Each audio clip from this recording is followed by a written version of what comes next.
Hello বন্ধুরা, তোমরা সবাই কেমন আছো? আশা করি ভালো আছো। আমিও ভালো আছি। আবার একটা নতুন ব্লগ নিয়ে তোমাদের সামনে উপস্থিত হলাম। দেখো কেমন লাগে।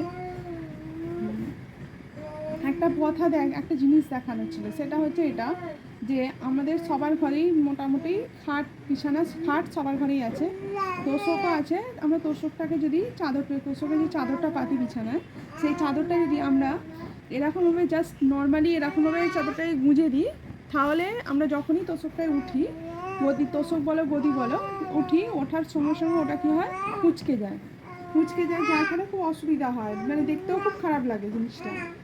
সেই জন্য তোমাদেরকে আমি একটা জিনিস দেখাচ্ছি। এতে তোমাদের গদিটা, তোমরা যতই বিছানায় ওঠো, বাচ্চা যতই লাফালাফি করুক না কেন, তাতে তোমাদের চাদর কোনো রকম টানটানই থাকবে, চাদরটা সুন্দরই থাকবে, চাদরটার মধ্যে কোনো ভাঁজ আসবে না।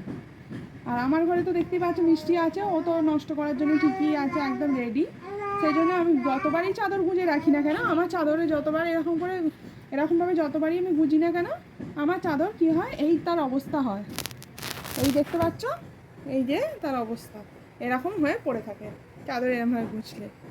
সেই জন্য আমি একটা নতুন টেকনিকে চাদর গুঁজি, চাদরটাকে সেট করি। সেটা হলো এটা, তোমরা দেখো এবারে।